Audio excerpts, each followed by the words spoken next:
The gunshot echoed across the Montana prairie as Theodora Hayes clutched her 3-month-old daughter closer to her chest, her heart pounding wildly against her ribs. The stagecoach had been ambushed an hour before sunset, and now she found herself alone in the growing darkness, her fellow passengers either dead or scattered. The driver's body slumped forward on his seat. "Hush now, little Emma," she whispered, pressing her lips against the infant's soft dark hair. The baby had miraculously slept through the attack, exhausted from their long journey from Boston. Theodora had spent the last of her strength fleeing into the tall grass, carrying nothing but her child and the small leather pouch containing her wedding band, and the deed to her late husband's property. The cold April wind cut through her thin traveling coat as she stumbled forward, each step taking her deeper into unfamiliar territory. The setting sun painted the landscape in blood-red hues, casting long shadows across the untamed wilderness. Theodora had never felt so alone. Just 3 months ago, she had been a respectable doctor's wife in Boston, planning a comfortable life with her husband and newborn daughter. Then influenza had swept through the city, taking James and leaving her a widow at 23. When the letter had arrived announcing that James had inherited land in Montana Territory from a distant uncle, Theodora had made the desperate decision to claim it. Better to face the unknown wilderness than to watch her daughter grow up in poverty. Now, as darkness enveloped the prairie, she wondered if she had made a terrible mistake. The temperature dropped rapidly as night fell. Theodora's legs ached and her arms burned from holding Emma. The distant howl of a wolf sent shivers down her spine. She needed shelter, someplace to hide until morning. Ahead, she spotted a small outcropping of rocks beside a cluster of cottonwood trees. It wasn't much, but it would provide some protection from the wind and any predators, animal or human, that might be lurking in the darkness. Theodora settled against the largest rock, arranging her skirts to create a makeshift nest.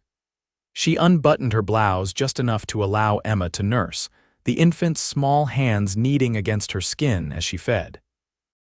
Exhaustion washed over Theodora, and despite her determination to stay alert, her eyelids grew heavy. The gentle rhythm of Emma's breathing against her chest became a lullaby, pulling her towards sleep. "Madam, madam, are you alive?" The deep voice startled Theodora awake. Her eyes flew open to find a tall figure looming over her, his features hidden in shadow. She instinctively tightened her grip on Emma, who still slept peacefully against her chest. "Stay back," she warned, her voice hoarse with fear and thirst. "I have nothing worth taking." "I ain't here to rob you, madam." The man crouched down, bringing his face into view. In the pale moonlight, Theodora could make out weathered features, a strong jaw covered with several days' growth of beard and eyes that seemed both wary and kind. "Name's Rylan Lawson. I heard the shooting earlier, found the stagecoach, was tracking to see if anyone survived." He glanced down at the sleeping infant and then back at Theodora's face. Without another word, he shrugged out of his worn leather coat and gently draped it over both mother and child. The coat carried the scents of tobacco, horse, and wood smoke, strange yet oddly comforting. "You can't stay out here," he said, his voice low and gravelly. "Temperature's dropping. There's a storm coming. My cabin's about 3 miles north. Can you walk?" Theodora hesitated. Every lesson in propriety screamed against going anywhere with a strange man, especially one who looked as rough as this cowboy. But Emma gave a small shiver against her chest, and Theodora knew she had no choice. Her daughter's survival mattered more than any social convention. "Yes," she said, struggling to her feet with Emma still cradled against her. "I can walk." Rylan nodded, not offering to carry either her or the baby, something Theodora appreciated. Instead, he retrieved a canteen from his belt and offered it to her. The water was cool and tasted faintly of metal, but it soothed her parched throat. "Thank you," she murmured, handing it back. "Got a horse waiting just over that rise," he said, pointing. "We'll take turns riding, save your strength." He paused, looking at her intently. "Got a name, madam?" "Theodora Hayes, this is my daughter, Emma, Mrs. Hayes." He nodded respectfully. "Let's get you both somewhere safe." The journey to Rylan's cabin took nearly 2 hours. Theodora rode for most of it, perched sideways on the saddle with Emma secured in a sling Rylan fashioned from a spare shirt. He walked alongside, one hand on the reins, occasionally scanning the darkness as if expecting trouble. Few words passed between them, but Theodora found comfort in his steady presence. When they finally arrived at the small log cabin nestled against a stand of pines, she nearly wept with relief. The cabin was simple but solid, one main room with a stone fireplace, a rough-hewn table with 2 chairs, a narrow bed in one corner, and various tools and supplies hanging from the walls. Rylan quickly built up the fire, filling the space with warmth and golden light. "You take the bed," he said, not looking at her as he hung a pot of water over the flames. "I'll sleep by the fire. Mr. Lawson, I can't take your bed. You ain't taking it, I'm offering it." His tone left no room for argument. "You and your little one need proper rest." Too exhausted to protest further, Theodora settled on the edge of the bed, still wearing his coat over her shoulders. She watched as he moved efficiently around the cabin, preparing a simple meal of beans, jerky, and coffee. There was something graceful about his movements despite his large frame and rough appearance. "Were you a soldier?" she asked suddenly, noticing the way he positioned himself with his back never to the door. He glanced up, surprise flickering across his features. "Cavalry, 8 years. "How'd you know?" "My father was a colonel in the Union Army. You move like he did." Rylan nodded but didn't elaborate. Instead, he brought her a tin plate of food. "Ain't much, but it's hot." Theodora ate carefully, balancing Emma in one arm. The food was plain but filling, and the hot coffee chased away the last of the chill from her bones. When she finished, Rylan took the plate without comment and returned to his place by the fire. "What brings you to Montana territory, Mrs. Hayes?" he asked after a long silence. Theodora hesitated, then decided there was little point in secrecy. "My husband died 3 months ago, just after Emma was born. He inherited land here, a homestead about 20 miles east of Fort Benton. I'm going to claim it." Rylan's expression darkened. 20 miles east. "That would be Clearwater Creek." "Yes, that's right. Do you know it?" He stared into the fire for a long moment. "I know it. That land's been disputed for years. Your husband's uncle never managed to work it properly."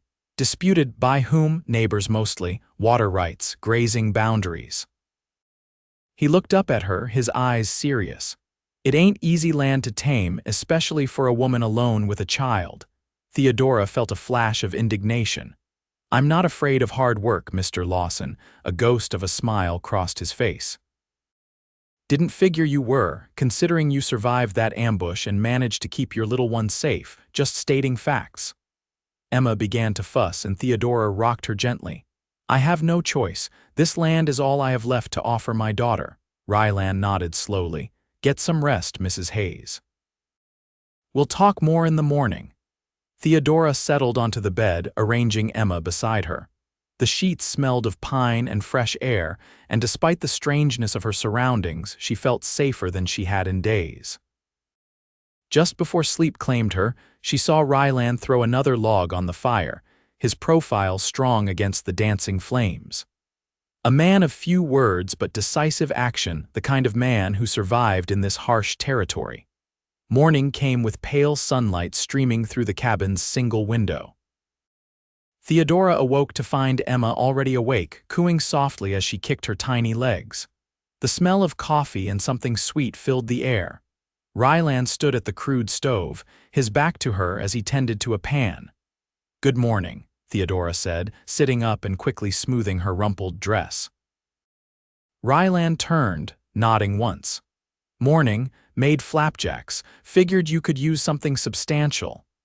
He set a plate on the table along with a jar of honey, a luxury Theodora hadn't expected in such a remote location.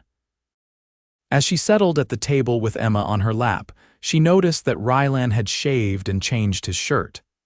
His dark hair, still damp from washing, curled slightly at his collar. "Thank you for your hospitality, Mr. Lawson," she said formally, suddenly conscious of the impropriety of their situation. A young widow spending the night in a bachelor's cabin would cause a scandal in Boston. "Just Rylan," he corrected, pouring coffee into a chipped mug for her. "Nobody calls me Mr. Lawson except the bank manager, and that's never good news." The flapjacks were delicious, light and golden. Theodora couldn't remember the last time she'd eaten so well. "These are wonderful," she admitted between bites. A hint of pride crossed his face. "My mother's recipe. She believed a man should know how to cook for himself." A wise woman. She was. The past tense told Theodora all she needed to know. When breakfast was finished, Rylan cleared the dishes while Theodora tended to Emma, changing her diaper using the clean rags he had provided and nursing her discreetly in the corner of the room. An easy silence fell between them, comfortable rather than awkward. "I need to check my traps," Rylan said eventually, reaching for his hat. "Won't take more than an hour, you'll be safe here." He hesitated. "When I get back, we should talk about your plans." After he left, Theodora explored the cabin more thoroughly. Despite its simplicity, everything was neat and well maintained. Books lined a small shelf, mostly practical guides to farming and animal husbandry, but also a volume of Thoreau's essays and a dog-eared copy of the Iliad. On the wall hung a cavalry saber and a faded daguerreotype of a stern-faced couple standing behind a younger Rylan in uniform. By the time he returned, carrying 2 rabbits for their dinner, Theodora had made up her mind. "Mr. Lawson Rylan," she began as he hung his coat by the door. "I want to thank you properly for your kindness, but then I must continue to Clearwater Creek. I've imposed on you long enough." Rylan's expression remained neutral as he set about cleaning the rabbits at the outside table she could see through the window. When he came back inside, he washed his hands thoroughly in a basin before speaking. "The land at Clearwater Creek," he said carefully. "It ain't ready for living. The cabin there burned down last summer. Lightning strike." Theodora felt the blood drain from her face. "Burned down." "But that's not possible." The lawyer in Boston said, "Lawyers in Boston don't know what happens in Montana territory," Rylan interrupted gently. "That place is just land now. Good land with the right work, but no shelter, no place for you and your daughter." The weight of this news settled over Theodora like a stone. All her plans, her desperate hope for a fresh start gone. She looked down at Emma, peacefully sleeping in her arms, unaware of their precarious situation. "I see," she said finally, her voice steady despite the turmoil inside. "Then I suppose we'll continue to Fort Benton. I can find work there, perhaps as a seamstress or a teacher." Rylan leaned against the table, arms crossed over his chest. "Fort Benton's rough, not many families, mostly trappers, traders, men working the river." He paused. "There's another option." Theodora looked up, meeting his steady gaze. "I need help with this place," he said, gesturing to the cabin and the land beyond. "It's too much for one person. Been thinking about hiring someone, but good help's hard to find." He cleared his throat. "You could stay here, work alongside me. There's a small room off the back my workshop now, but it could be converted. You'd have your privacy." "You're offering me employment?" Theodora asked, surprised. "A partnership," he corrected. "You help with the garden, the preserving, maybe keep some chickens. I handle the hunting, the heavy work. We split whatever profit comes. After a season, if you want to move on, I'll help you rebuild at Clearwater Creek." Theodora considered his offer carefully. Living under the same roof as an unmarried man would destroy her reputation, but here in the wilderness, did such things matter? What mattered was Emma's safety and their survival. "Why would you do this?" she asked directly. "You don't know me." Rylan's gaze didn't waver. "I know enough. You're brave, resourceful, and that little one deserves a chance." He paused. "Besides, it gets lonely out here. Wouldn't mind some conversation besides my own thoughts." Against all propriety and better judgment, Theodora found herself nodding. "Very well, Mr. Lawson. We accept your offer, at least until I can establish myself at Clearwater Creek." "Fair enough." He extended his hand, and after a moment's hesitation, Theodora shifted Emma to one arm and shook it. His palm was calloused but warm, his grip firm but careful. "I should warn you," she added, "I know nothing about gardening or keeping chickens." For the first time, a genuine smile transformed Rylan's face, softening the hard angles and bringing a light to his eyes. "And I know nothing about babies. Reckon we'll learn together." The first weeks of their arrangement established a cautious rhythm. Rylan cleared the small back room and built a narrow bed for Theodora, hanging a curtain across the doorway for privacy. During the days, they worked side by side, preparing the soil for the garden, mending fences, and caring for the 2 horses and small herd of cattle that constituted Rylan's livestock. Theodora proved a quick study. Despite her city upbringing, she approached each new task with determination and intelligence. She learned to identify edible plants, to milk the single cow Rylan kept, and to preserve the game he brought home. In the evenings, she taught him how to hold Emma, how to recognize her different cries, and how to rock her to sleep. Spring deepened into summer. The garden flourished under Theodora's care, yielding more vegetables than Rylan had ever managed alone. Emma grew stronger daily, her chubby legs kicking excitedly whenever Rylan entered the room, her first smile directed at him one morning as he sang an old cavalry song while making breakfast. They were careful to maintain proper boundaries. Rylan always knocked before entering the main cabin if the door was closed, and Theodora retired to her small room as soon as evening chores were completed. Yet despite these formalities, a comfortable familiarity developed between them. They shared stories over dinner, Theodora of her childhood in Philadelphia and her brief marriage to James, Rylan of his years in the cavalry and his decision to claim this land after the war. "Why here?" Theodora asked one evening as they sat on the porch, watching the sunset paint the mountains in shades of purple and gold. Emma slept in a cradle Rylan had crafted from pine, placed carefully in the shade. Rylan was silent for a long moment, rolling a cigarette between his fingers without lighting it. "Rode through here during my last year of service. Something about this valley stayed with me. The way the light hits those mountains, the creek that never runs dry." He glanced at her. "Wanted something that was mine, something worth building." "You've built something beautiful," Theodora said sincerely. The cabin was no longer just a shelter. Under their combined efforts, it had become a home. Curtains made from flour sacks hung in the windows, wildflowers brightened the table, and the vegetable garden stretched in neat rows behind the house. "We built it," he corrected quietly. The moment hung between them, fragile and charged. Then Emma stirred in her cradle and the spell broke. Theodora rose quickly to check on her daughter, and Rylan returned to whittling a small wooden horse, a toy for Emma when she was old enough to play with it. July brought scorching heat, and a visit from Rylan's nearest neighbor, Sam Tucker, who lived 5 miles to the west. The older man's eyebrows rose at the sight of Theodora hanging laundry in the yard, but Rylan's terse explanation of their business arrangement seemed to satisfy him. Still, Theodora noticed the knowing look Sam cast between them as they shared a meal, and she felt a flush rise to her cheeks. "Folks will talk," Rylan said that night after Sam had departed. "Don't pay it no mind." "I'm not concerned with gossip," Theodora replied, though they both knew it wasn't entirely true. She had been raised to value her reputation above all else.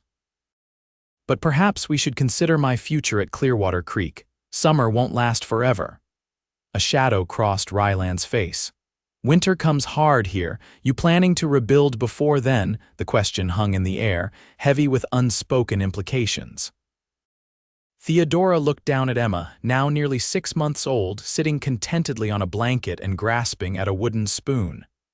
"No," she said finally, "not before winter." Relief flickered in Rylan's eyes. "Then we've got time to figure things out."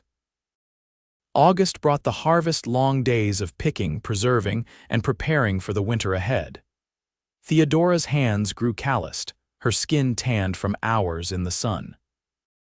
She had long since abandoned her city dresses for the practical skirts and blouses Rylan had purchased for her on a supply run to Fort Benton. Her hair, once elaborately styled, was now simply braided down her back. Rylan, too, had changed. He smiled more often, the stern lines of his face softening when he played with Emma or listened to Theodora read aloud in the evenings. He had begun building an addition to the cabin, a proper bedroom for Theodora and Emma, with a real door instead of a curtain. "You don't have to do this," Theodora protested when he first showed her his plans. "The room we have is perfectly adequate." Rylan continued, measuring a length of timber. "Winter's coming. You'll need a proper space with a stove. That back room gets cold." "But the expense already had the lumber. Been planning to expand anyway." He glanced up at her. "Unless you're still set on Clearwater Creek come spring." Theodora couldn't meet his eyes. The truth was, she had thought less and less about her husband's land as the months passed. This place, Rylan's place, had become home in a way she hadn't expected. "I haven't decided," she said carefully. September brought the first frost and the completion of the new room. It was simple but snug, with a small stove in one corner and a window overlooking the garden. Rylan had even built a proper bed frame, larger than the narrow cot she'd been using, and fashioned a smaller one for Emma that could be pulled close beside it. "It's beautiful," Theodora said, running her hand along the smooth wooden wall. "I don't know how to thank you." "No need for thanks. You've more than earned your keep." His voice was gruff, but his eyes were warm as they followed her movements around the room. That night, settled in her new quarters with Emma sleeping peacefully in her own bed for the first time, Theodora found herself unable to sleep. The room was perfect, warm, comfortable, built with obvious care. Yet something ached inside her, a loneliness she hadn't allowed herself to acknowledge. In the main room, she heard Rylan moving about, his footsteps familiar and reassuring. What would it be like, she wondered, to cross the threshold and join him? To admit the feelings that had been growing all these months. But propriety and fear held her back. What if he didn't share her feelings? What if he did, but only out of convenience or loneliness? Morning came with a crisp clarity that hinted at the changing season. Rylan was already gone when Theodora emerged with Emma, a note on the table explaining he'd gone to check his traps and would return by midday. Theodora went about her usual chores, feeding the chickens and collecting eggs, tending to the cow and beginning preparations for dinner. She was kneading bread dough when the sound of approaching horses caught her attention. Moving to the window, she saw not Rylan's familiar figure but 3 men on horseback, strangers with hard faces and rifles resting across their saddles. Instinctively, Theodora gathered Emma from her blanket on the floor and retreated to the back of the cabin. The men dismounted and approached the door. One, a tall man with a scar running from his temple to his jaw, pounded on the wood. "Hello, the house. Anybody home?" Theodora stood frozen, Emma clutched to her chest. She could remain silent, pretend no one was home, but the smoke from the chimney and the fresh laundry hanging on the line made that impossible. Gathering her courage, she opened the door a crack, keeping her body shielded behind it. "Can I help you, gentlemen?" she asked, her voice steadier than she felt. The scarred man removed his hat, revealing thinning gray hair. "Begging your pardon, madam, name's Webster. These are my boys, Caleb and John. We're looking for Rylan Lawson." "Mr. Lawson isn't here at the moment," Theodora replied cautiously. "I expect him back shortly. May I ask your business with him?" Webster's eyes narrowed slightly. "And you would be, Mrs. Hayes. I'm Mr. Lawson's partner." The word felt strange on her tongue, neither true nor entirely false. "Partner, eh?" Webster exchanged glances with his sons.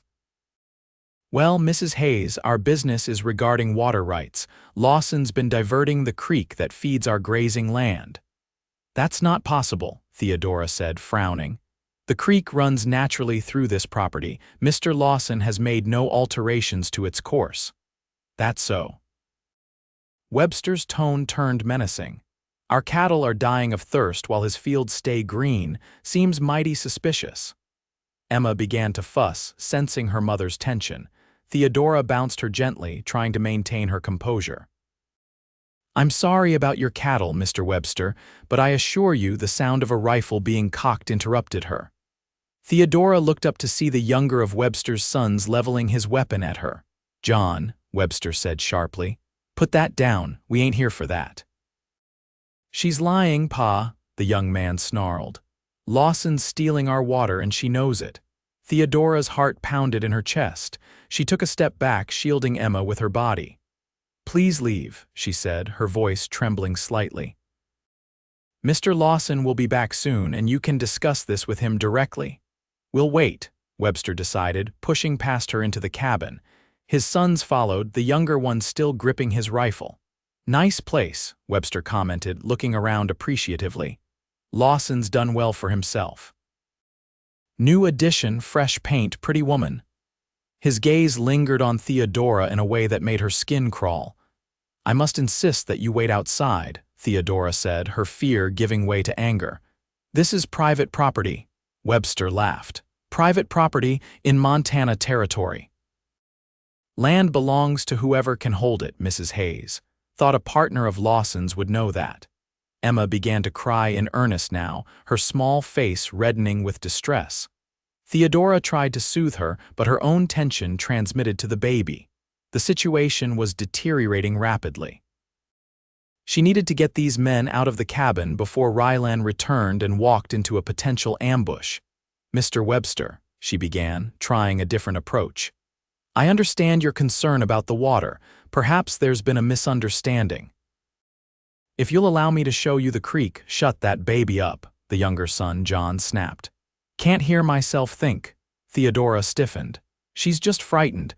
If you'd lower your voice," John took a menacing step forward. "I said shut her up."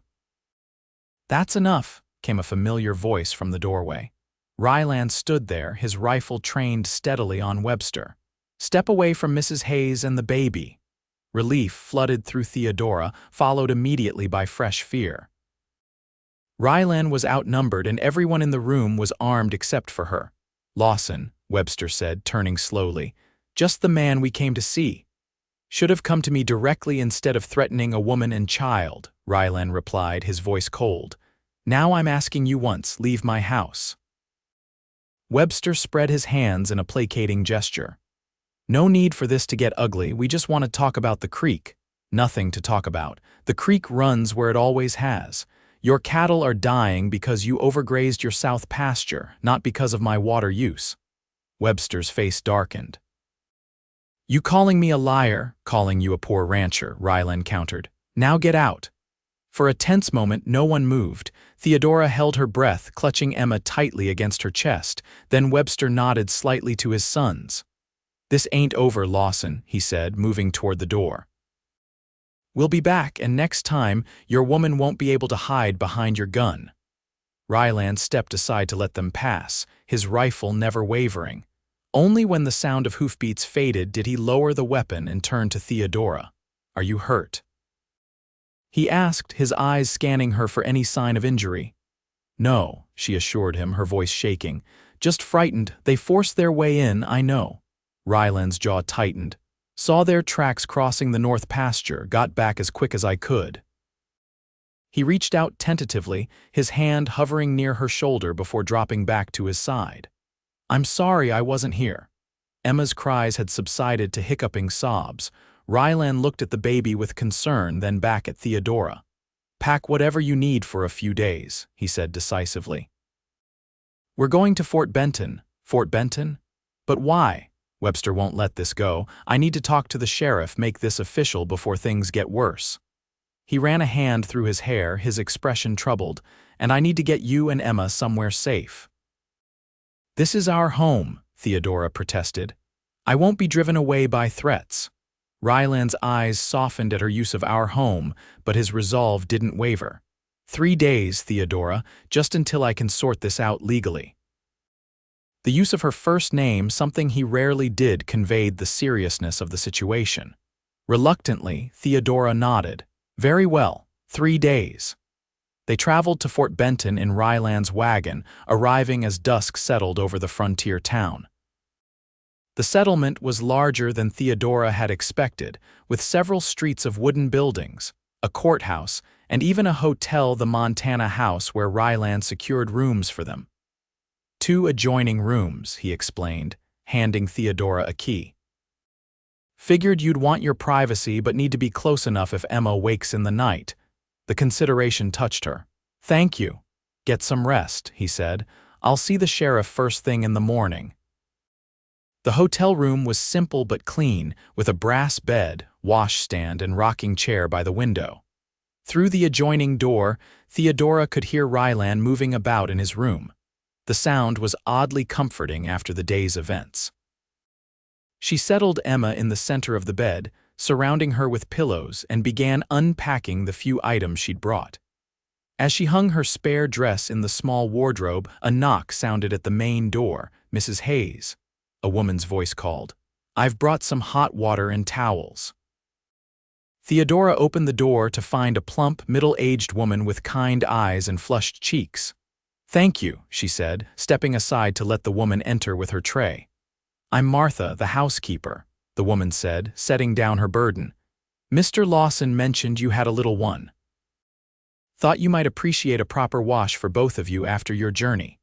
She glanced at Emma on the bed and smiled. She's beautiful. How old? Just over 6 months, Theodora replied, warming to the woman's friendly manner. Martha nodded approvingly. Strong-looking girl. Takes after her father, I'd say. Same determined chin. Theodora opened her mouth to correct the misunderstanding but hesitated. What was there to explain? That she and Rylan weren't married, that Emma wasn't his child. The complicated truth would invite more questions than she wanted to answer. Yes, she said instead, she's very determined. After Martha left, Theodora washed herself and Emma, changed them both into clean clothes, and prepared for bed. As she nursed Emma, her thoughts turned to Rylan in the next room. Had he heard Martha's assumption? Did it bother him to have people think Emma was his daughter? A soft knock on the adjoining door interrupted her reflections. Theodora, are you decent? Yes, come in. Rylan entered, pausing just inside the doorway. He had washed as well, his hair still damp, his face clean-shaven. In the lamplight, she could see the fine lines around his eyes, the small scar above his left eyebrow, the way his mouth naturally curved downward when at rest. Wanted to check if you need anything before I turn in, he said. We're fine, thank you. Theodora adjusted her shawl to better cover herself as Emma nursed. Did you speak with anyone about Webster? Sent word to the sheriff. He'll see me first thing tomorrow. Rylan's gaze moved to Emma, his expression softening. She's settling okay? Yes, though I think she misses her own bed. This is all very new for her, Rylan nodded. For all of us. He hesitated, then added, the housekeeper she assumed were a family, so he had heard. Theodora felt heat rise to her cheeks. Yes, I didn't correct her. Probably simpler that way, he agreed, though something in his tone suggested the matter wasn't as simple as he claimed. People talk less if they think we're married. The word hung in the air between them. Married, such a small word for such a profound change in circumstances. Theodora looked down at Emma, now asleep at her breast, her tiny hand curled against the fabric of Theodora's nightgown. Rylan, she began hesitantly, I've been thinking about Clearwater Creek. His expression stilled. What about it? I'm not sure it's the right place for us anymore. She took a deep breath. Emma and I have been happy at your home, our home. The work suits me better than I expected. And Emma, she adores you. A cautious hope flickered in Rylan's eyes. Are you saying you want to stay permanently? Yes, Theodora admitted, if you'll have us. Rylan took a step forward, then another, until he stood directly before her. Slowly, carefully, he knelt down so they were at eye level. Theodora, he said, his voice rougher than usual, having you and Emma with me these past months, it's been the best time of my life. I don't want you to go. Ever, the raw honesty in his words brought tears to Theodora's eyes. I feel the same, she whispered. Rylan reached out, his calloused fingers gently brushing a strand of hair from her face. I'm not good with fancy words, never have been. But I care for you, for both of you, more than I thought possible. You don't need fancy words, Theodora assured him. Your actions have spoken clearly enough. His hand lingered near her cheek, not quite touching. If we stay together like this, people will talk, more than they already do. Might make things difficult. Let them talk, Theodora said with sudden fierceness. We know the truth of our arrangement. But even as she said it, Theodora knew their arrangement had evolved into something far more complex than a simple business partnership. The way Rylan looked at her now with tenderness, longing, and barely restrained desire mirrored her own feelings too closely to deny. Theodora, he said, her name like a prayer on his lips. I need to be clear about something. Yes, I want more than an arrangement. His eyes held her steadily. I want a life with you, with Emma, a real family. The words she had both hoped for and feared settled around her like a warm blanket. Are you asking me to marry you, Rylan Lawson? A smile rare and beautiful transformed his face. I reckon I am. Doing a poor job of it, but yes. Joy bubbled up inside Theodora, bright and unexpected. Then I accept. Though I warn you, I'm still terrible at milking the cow, Rylan laughed, the sound filling the small room. And I still can't fold diapers worth a damn. Guess we'll keep learning together. He leaned forward slowly, giving her time to pull away if she wished. Theodora closed the distance between them, pressing her lips to his in a kiss that was gentle at first, then deepened with months of unspoken longing. His hand cradled the back of her head, fingers threading through her hair as he pulled her closer. When they finally parted, both breathing heavily, Emma stirred between them, making a small sound of protest at being disturbed. Rylan looked down at the baby with such tenderness that Theodora's heart ached. I should let you rest, he said reluctantly, standing. Tomorrow will be a busy day. Stay, Theodora said impulsively, reaching for his hand. Just to sleep. I don't want to be alone tonight. Uncertainty flickered across his face. Are you sure? Your reputation, my reputation ceased to matter the moment I agreed to live with an unmarried man in the wilderness, she pointed out with a smile. Besides, we're engaged now. Surely that allows for some impropriety.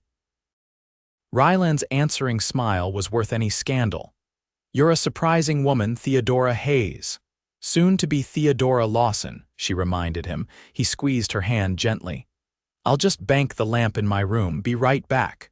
True to his word, Rylan returned moments later. With careful movements, he settled onto the bed beside Theodora, leaving Emma peacefully sleeping between them.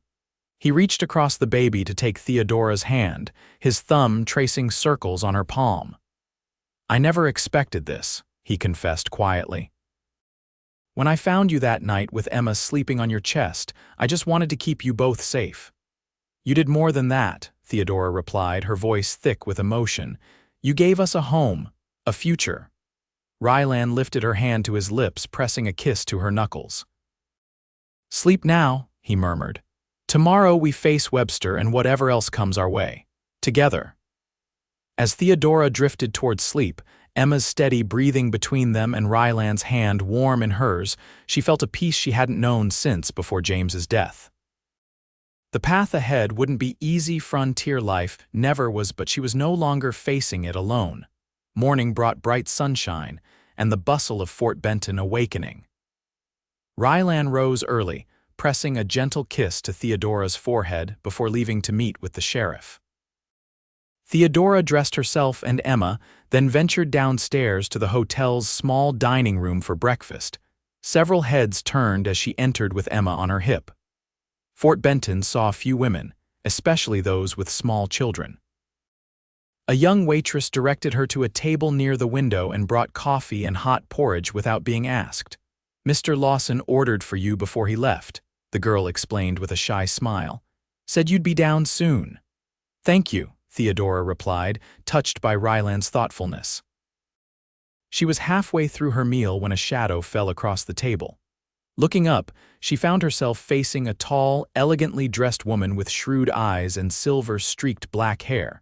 Mrs. Hayes, the woman inquired. I'm Sophia Blackburn, owner of the Montana house. Theodora nodded politely. A pleasure to meet you, Mrs. Blackburn. Your establishment is lovely. Thank you. Mrs. Blackburn gestured to the empty chair across from Theodora. "May I join you for a moment?" "Of course." The older woman settled gracefully into the chair, her sharp gaze taking in every detail of Theodora's appearance. "I understand you're traveling with Rylan Lawson." "Yes," Theodora confirmed, instantly wary. "He's speaking with the sheriff at the moment. About the Webster situation, yes." News travels quickly in Fort Benton. Mrs. Blackburn stirred sugar into the coffee a waiter had brought her. "I've known Rylan for nearly 5 years. He's a good man, honorable." Theodora wasn't sure how to respond. "I agree.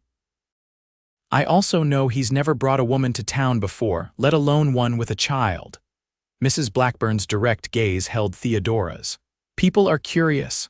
"I imagine they are," Theodora replied coolly, lifting her chin slightly, "but our arrangement is our business." A smile tugged at the corner of Mrs. Blackburn's mouth. "Indeed it is. However, if that arrangement is becoming more permanent, you might want this." She slid a small card across the table. "Judge Wilson holds court every Thursday. He also performs marriages." Heat rushed to Theodora's cheeks. "How did you, my dear? I've been running this hotel for 15 years. I recognize the look of a man planning to marry." Mrs. Blackburn rose gracefully. "The judge is an old friend. If you're interested, I could arrange a private ceremony. No fuss, no prying eyes." Theodora picked up the card, turning it over in her fingers. "That's very kind of you. Not kindness. Practicality." Mrs. Blackburn's expression softened slightly. "A woman alone with a child needs protection in this territory, legal protection. Whatever your circumstances, marriage to a man like Lawson would secure your position." Before Theodora could reply, the hotel door swung open and Rylan entered, accompanied by a stocky man with a silver star pinned to his vest. Seeing Theodora, Rylan crossed the room in quick strides. "Sheriff Hollies, this is Mrs. Hayes," he said, his hand coming to rest protectively on the back of Theodora's chair. The sheriff tipped his hat. "Madam, Mr. Lawson's been telling me about your trouble with the Websters." "I hope he can help," Theodora replied, glancing from the sheriff to Rylan. "We've sent riders to notify Webster that I want to see him," Sheriff Hollies explained. "In the meantime, I've advised Mr. Lawson that you should stay in town until this is resolved." Rylan's expression was grim. "Webster's been causing trouble for other ranchers too. Sheriff thinks he might be trying to force people off their land." "Why would he do that?" Theodora asked, bouncing Emma gently as the baby began to fuss. "Railroads coming," the sheriff answered simply. "Land values are set to rise." Webster's smart enough to see the opportunity. Mrs. Blackburn, who had remained silent during this exchange, nodded in agreement. "He's been buying up properties all along the proposed route, or intimidating people into selling cheap." Rylan's jaw tightened. "Well, he won't get my land. I've got the deed properly filed and witnesses to back up my water rights claim." "We'll get it sorted," Sheriff Hollies assured him, "but it might take a few days. Websters ain't known for coming in peacefully when summoned." After the sheriff departed, Rylan took the seat opposite Theodora, reaching across to let Emma grasp his finger. "I'm sorry about this," he said quietly. "Didn't mean for our trip to town to turn into this mess." "It's not your fault," Theodora assured him. She hesitated, then slid the judge's card across the table. "Mrs. Blackburn gave me this. She thought we might need it." Rylan picked up the card, his expression unreadable. "Judge Wilson," he murmured. "Good man, fair." He looked up, meeting Theodora's eyes. "Are you still sure about what we discussed last night? No pressure if you've had second thoughts." In answer, Theodora reached across the table and took his hand. "No second thoughts. If anything, this situation has only confirmed that we belong together. Emma and I need you, and I think you need us too." The tension in Rylan's shoulders eased. "More than you know." He squeezed her hand gently. "Then I'll speak to the judge today, see if he can fit us in tomorrow." "Tomorrow?" Theodora couldn't hide her surprise. "So soon?" A smile quirked the corner of Rylan's mouth. "Been waiting 6 months already. Don't see the point in waiting longer." That afternoon, while Rylan met with Judge Wilson, Theodora explored Fort Benton with Emma. The frontier town was a curious mix of rough utility and surprising sophistication, owing to its position as a major trading post on the Missouri River. She purchased fabric for a new dress, some candy sticks for Rylan, a weakness she'd discovered during their months together, and a small silver rattle for Emma from a trader who claimed it came from St. Louis. Returning to the hotel, she found a note from Rylan informing her that the judge would marry them at 10 o'clock the following morning. A second note, in a feminine hand, invited her to take tea with Mrs. Blackburn at 4 o'clock to discuss preparations. Curious, Theodora made her way to Mrs. Blackburn's private parlor at the appointed time. The room was elegantly appointed with furniture that must have been shipped at great expense from the East. Mrs. Blackburn herself was arranging flowers in a crystal vase when Theodora entered. "Ah, Mrs. Hayes, excellent timing." She gestured to a comfortable chair. "Please sit. Tea will be here shortly." Theodora settled into the chair, arranging Emma on her lap. "This is very kind of you, Mrs. Blackburn, but I'm not sure what preparations we need to discuss. We're planning a simple ceremony. Every bride deserves some fuss, my dear, no matter how simple the ceremony." Mrs. Blackburn completed her flower arrangement and took the seat opposite Theodora. "Now, do you have something suitable to wear?" "I purchased fabric today," Theodora admitted. "Though I doubt I'll have time to make a proper dress before tomorrow." Mrs. Blackburn waved a dismissive hand. "My seamstress can work miracles overnight. Consider it my wedding gift to you." Theodora's eyes widened. "That's extraordinarily generous." "May I ask why you're taking such an interest in our marriage?" A shadow crossed Mrs. Blackburn's face.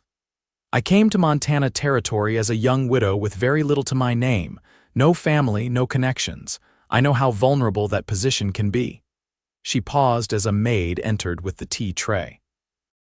"Rylan Lawson helped me when I first purchased this hotel, kept the more troublesome elements at bay until I established myself. I owe him a debt." "I see," Theodora said softly, understanding dawning. "You're repaying that debt by helping me, by helping both of you." Mrs. Blackburn poured the tea with practiced grace. "Rylan needs a family as much as you need security. It's a good match." She handed Theodora a delicate china cup. "Now, about your dress. What color is the fabric you purchased?"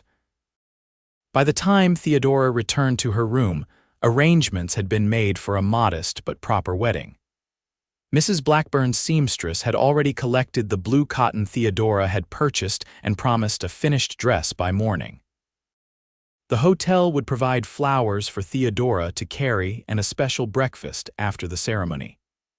Mrs. Blackburn herself offered to stand as witness along with Sheriff Hollies. Rylan returned just before dinner, his expression more relaxed than it had been that morning. "Judge Wilson's agreed to marry us tomorrow," he confirmed. "And I've got news about Webster. Sheriff found evidence he's been damming streams on other properties. He's got warrants out for him and his sons." "That's wonderful news," Theodora said, relief washing over her. "Perhaps we can return home sooner than we thought." Rylan's eyes softened at her use of the word home. "Maybe. Sheriff still wants us to stay in town until Webster's in custody." He took Emma from Theodora's arms, his large hands gentle as he settled the baby against his shoulder.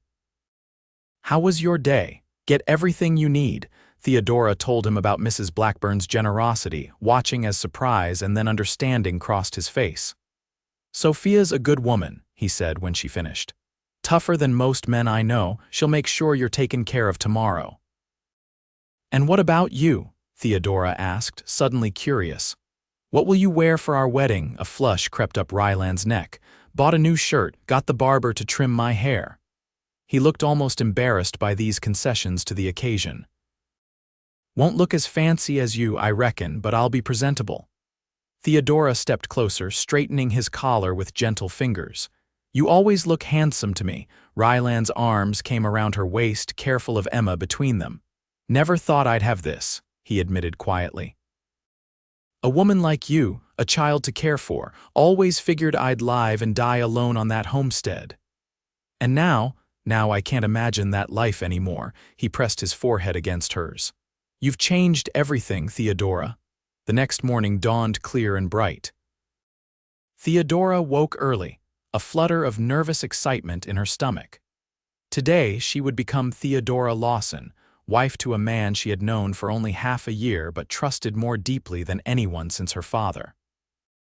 Mrs. Blackburn arrived shortly after breakfast, accompanied by her seamstress carrying the completed dress. The simple blue cotton had been transformed into an elegant gown with a fitted bodice and graceful skirt.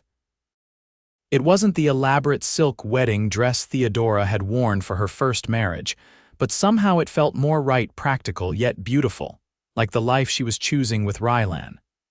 "It's perfect," she breathed, running her fingers over the neat stitching. "Every woman should feel beautiful on her wedding day," Mrs. Blackburn said with unexpected softness. "Even in Montana territory." With the older woman's help, Theodora dressed and arranged her hair in a simple style, decorated with small white flowers from Mrs. Blackburn's greenhouse. Emma, bathed and dressed in her cleanest gown, watched from the bed with wide, curious eyes. "She seems to know something special is happening," Theodora remarked, lifting the baby into her arms. "Children sense more than we give them credit for," Mrs. Blackburn agreed. She checked the small clock on the mantel. "It's nearly time. Are you ready?" Theodora took a deep breath, looking at her reflection one last time. The woman who gazed back at her was not the same one who had fled Boston 6 months ago. This woman had strength in her eyes and color in her cheeks. This woman had found her place in the world. "Yes," she said with certainty. "I'm ready." Judge Wilson's chambers were small but dignified, with law books lining the walls and sunshine streaming through tall windows. Rylan was already waiting when Theodora entered with Emma in her arms and Mrs. Blackburn at her side. The sight of him tall and straight-backed in a new shirt, his hair neatly trimmed, his eyes warming as they fell on her made her heart skip. Sheriff Holly stood beside him, looking uncomfortable in his best coat, but smiling genuinely as Theodora approached. Judge Wilson, a grave man with kind eyes, nodded approvingly. "I understand this is to be a simple ceremony," he said, his voice carrying the rhythms of the East. "Yes, Your Honor," Rylan confirmed. "Just the essentials." The judge nodded. "Very well, please join hands." Rylan took Theodora's free hand, his calloused palm warm against hers. Emma, sensing the solemnity of the moment, remained unusually quiet, her eyes fixed on Rylan's face. The ceremony was indeed simple, the traditional vows spoken clearly by both. A ring produced unexpectedly by Rylan, a plain gold band he must have purchased the previous day, the judge's formal pronouncement. Yet in its simplicity, it held a profound truth. These words, this commitment, fit the life they had built together: straightforward, honest, strong. "By the authority vested in me by the territory of Montana, I now pronounce you husband and wife," Judge Wilson declared. With a slight smile, he added, "You may kiss your bride, Mr. Lawson." Rylan leaned forward, one hand cupping Theodora's cheek as he pressed a gentle kiss to her lips. It was brief, mindful of their audience and the baby between them, but filled with promise. "Mrs. Lawson," he murmured as they parted, testing the name for the first time. "Mr. Lawson," she replied, unable to contain her smile. After signing the marriage certificate and accepting congratulations from their small party, they returned to the Montana house where Mrs. Blackburn had arranged a private breakfast in her parlor. Sheriff Hollis excused himself shortly after, citing duties, but not before offering his sincere good wishes. "You've got a fine family, Lawson," he said, clapping Rylan on the shoulder. "Worth protecting?" "I intend to," Rylan replied, his arm settling around Theodora's waist. They spent the remainder of the day in a state of quiet happiness, neither quite believing the change in their circumstances, yet both certain of its rightness. When evening came, they retired to their rooms, now a single suite, as Mrs. Blackburn had discreetly arranged for Rylan's belongings to be moved while they were at the courthouse. Alone together for the first time as husband and wife, they moved with shy awareness of each other. Theodora settled Emma in the small crib the hotel had provided, tucking the blankets around her sleeping form with extra care, conscious of Rylan watching from across the room. "She went down easily tonight," Theodora remarked, smoothing Emma's dark curls one last time. "Been an exciting day for her too," Rylan replied. He had removed his coat and rolled up his shirt sleeves, revealing strong forearms tanned by countless hours of outdoor work. "For all of us." Theodora turned to face him, suddenly unsure. Her first marriage had been traditional in all respects, including a proper courtship and engagement. This sudden transition from business partners to husband and wife left her without familiar guidelines. Rylan seemed to sense her uncertainty. "Nothing has to change tonight," he said gently. "We have time." Relief and disappointment mingled in Theodora's chest. "I want things to change," she admitted. It's been a long time, and before with James it was different." Rylan crossed the room to stand before her, close but not touching. "Different how? We were younger. Less experienced, and I didn't." She hesitated, then decided honesty was the only way forward in this new marriage. "I didn't feel for him what I feel for you." Something fierce and tender flared in Rylan's eyes. "And what do you feel for me, Theodora?" "Desire," she whispered, the word both frightening and freeing. "Trust, a kind of belonging I've never known before." Rylan's hands came up to frame her face, his touch reverent. "I feel the same. Have since that first night, if I'm honest. Watching you sleep with Emma on your chest, so brave and so vulnerable at once." His thumbs traced her cheekbones. "Never thought I'd find someone like you in this wild place." "I'm glad you did," Theodora murmured, leaning into his touch. "I'm glad you covered us with your coat." "Best decision I ever made," Rylan replied. And then he was kissing her, deeply and thoroughly. All the restrained passion of the past months finding expression at last. Theodora melted against him, her arms winding around his neck as she returned his kiss with equal fervor. This was nothing like the dutiful affection she had shared with James. This was fire and need and homecoming all at once. When they finally parted, both breathing heavily, Rylan rested his forehead against hers. "I want to do right by you," he said, his voice rough with emotion. "Be a good husband. A father to Emma." "You already are," Theodora assured him, her hands smoothing over the solid warmth of his chest. "You've cared for us since the beginning." Rylan captured her hands in his, bringing them to his lips. "Then let me care for you tonight," he murmured against her knuckles. "Let me show you what you mean to me." In answer, Theodora reached up and began to unpin her hair, letting it fall in waves around her shoulders. Rylan watched, transfixed, as she then turned and presented her back, an unspoken invitation to help with the buttons of her dress. With careful fingers, he worked each small button free, occasionally brushing the skin revealed with gentle touches that sent shivers down Theodora's spine. When the dress was loosened, she stepped away just long enough to lay it carefully across a chair before returning to his embrace in her chemise and petticoats. "Your turn," she whispered, reaching for the buttons of his shirt. They undressed each other slowly, learning with hands and lips the body they would now share a life with. Rylan's chest was broad and marked with old scars, souvenirs of his time in the cavalry and the hard years that followed.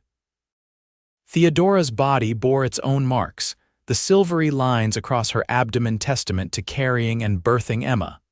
"Beautiful," Rylan murmured, tracing these lines with reverent fingers. "So beautiful." When they finally lay together in the hotel bed, skin to skin beneath the clean sheets, it felt to Theodora like the most natural culmination of their journey. Rylan was patient and tender, attentive to her responses in a way that spoke of genuine care rather than mere desire. In his arms, she found a passion she hadn't known she was capable of, a completion that left her trembling and certain all at once. Afterward they lay entwined, Rylan's heartbeat strong and steady beneath her ear. Across the room, Emma slept peacefully, unaware of the profound shift in her small world. "Happy?" Rylan asked softly, his fingers tracing patterns on Theodora's bare shoulder. "Very," she assured him, pressing a kiss to his chest. "And you," his arms tightened around her. "More than I can say." 3 days later, word came that Webster and his sons had been apprehended trying to cross into Idaho territory. With the immediate threat removed, Sheriff Hollies gave them permission to return home, though not without a warning to remain vigilant. "Webster has friends," he cautioned as they loaded their wagon for the journey.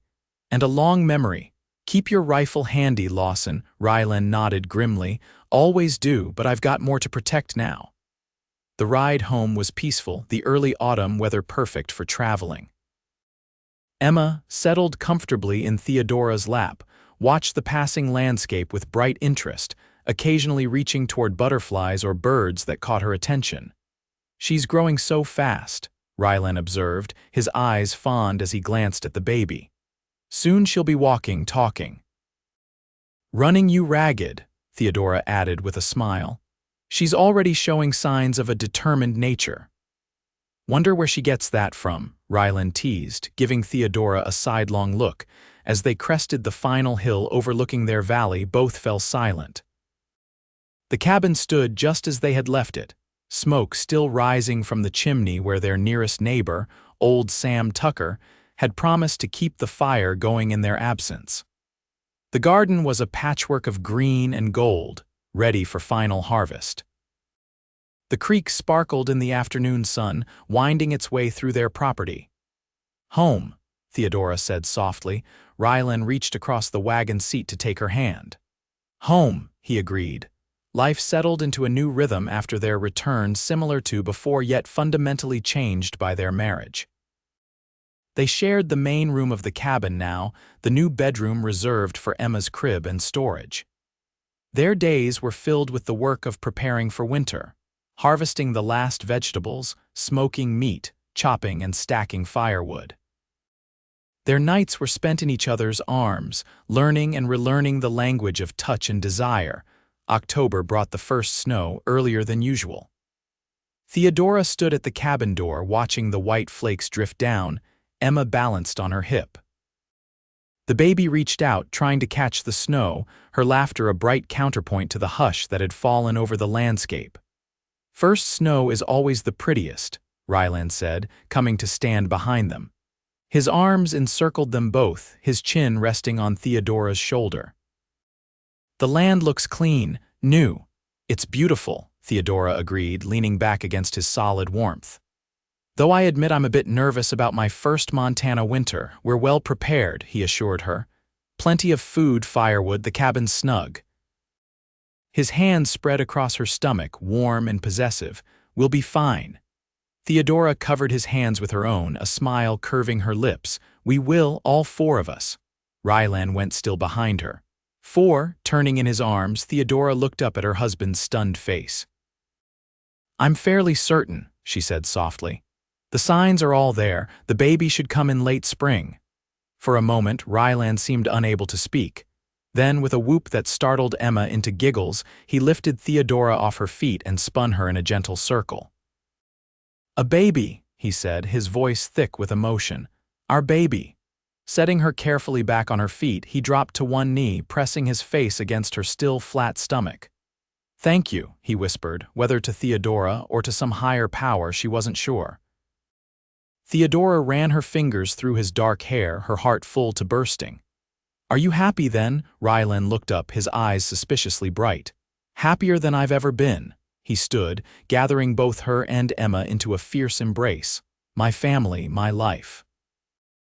As the snow continued to fall outside, transforming their world into a winter wonderland, Theodora thought of the long journey that had brought her here, the loss, the fear, the desperate gamble on an unknown future. That night 6 months ago, sleeping with Emma on her chest, she had felt utterly alone. Then Rylan had appeared, covering them both with his coat in a gesture of simple protection that had changed everything. Now, safe in his arms with one child on her hip and another growing beneath her heart, Theodora knew she had found not just shelter but a home, not just safety but love. The road ahead would have its challenges. Life in Montana territory always did, but they would face them together as a family. "I love you," she said, the words simple but profound. Rylan's arms tightened around her. "And I love you, both of you." His hand moved to rest gently on her stomach. "All of you." Outside, the snow continued to fall, blanketing their small homestead in pristine white. Inside, the fire burned bright, casting golden light over the family gathered before it, a family born from chance and choice, from courage and kindness, from a coat shared on a cold Montana night.